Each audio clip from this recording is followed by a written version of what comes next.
Hello everyone, మీరు ఎప్పుడన్నా సరే ఈ చిన్న కాకరకాయలు చూసారా? భలే ఉన్నాయి కదండి బుజ్జిగాన. ఈ కాకరకాయలు నేనైతే ఫస్ట్ టైం చూస్తున్నాను. నేనైతే ఇంతకుముందు ఈ కాకరకాయలను చూడలేదు.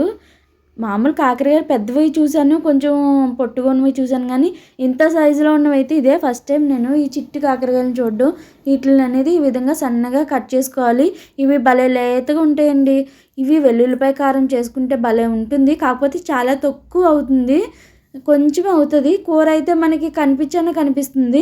ఎల్లుల్లిపాయల కారం అయితే అస్సలు కనిపించదు. ఇంత అవుతుందండి, మనం ఎన్ని తీసుకున్నా సరే చాలా తక్కువ అవుతుంది. ఎందుకంటే ఆయిల్ మీద అలా ఫ్రై చేస్తాం, వాటర్ వేయం కాబట్టి వెల్లుల్లిపాయ కారంలో చాలా తక్కువ అనిపిస్తుంది. ఇందులో కొంచెం చింతపండు పులుపు వేస్తాం కాబట్టి కొంచెం మనకు కూర అనేది కనిపిస్తుంది. వీటిని ఇలా సన్నగా కట్ చేసుకున్న తర్వాత ఉప్పు నీటిలో వేసుకొని పక్కన పెట్టుకోవాలి. ఈ విధంగా ఆనియన్స్ కట్ చేసుకోవాలి, అలాగే చింతపండు నానబెట్టుకోవాలి, కరివేపాకు కూడా కట్ చేసి పక్కన పెట్టుకోండి. ఈ విధంగా కళాయి తీసుకొని కళాయిలో కొంచెం ఆయిల్ వేసుకొని అందులో కొంచెం జీలకర్ర అనేది వేసుకోవాలి. తర్వాత ఉల్లిపాయలు అనేది వేసుకోవాలి. తర్వాత మనం ఇలాగ కొంచెం కరివేపాకు కూడా వేసుకొని పచ్చిమిరపకాయలు వేసుకొని బాగా ఫ్రై అవనివ్వండి. ఫ్రై అయిన తర్వాత మనం ఆల్రెడీ ఉప్పు నీటిలో పెట్టుకున్నాం కాకరకాయ ముక్కలు అనేది పిండేసుకొని చేత్తోని వేసుకోవాలి. అలాగే ఒక టేబుల్ స్పూన్ సాల్ట్ కూడా వేసుకుంటే మనకి తొందరగా ఫ్రై అవుతాయి. ఇదే విధంగా ముక్కలన్నిటిని వేసేసుకోవాలి. వేసుకొని బాగా ఫ్రై అవనివ్వండి. ఆయిల్లో బాగా గోల్డెన్ బ్రౌన్ కలర్ వచ్చేంత వరకు ఫ్రై అవనివ్వండి.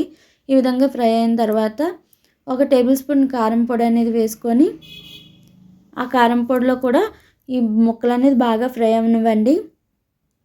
అవి కొంచెం ఫ్రై అయిన తర్వాత మనం ఆల్రెడీ రసం తీసి పక్కన పెట్టుకున్నాం కదండి చింతపండు అనేది, అది కొంచెం గుజ్జులాగా చేసుకొని ఆ గుజ్జును కూడా వేసేసుకోవాలి. వేసేసుకొని బాగా కలిపి మూత పెట్టేసుకొని సిమ్లోనే మనం మగ్గనిస్తే మనకి కూర అనేది రెడీ అవుతుందండి.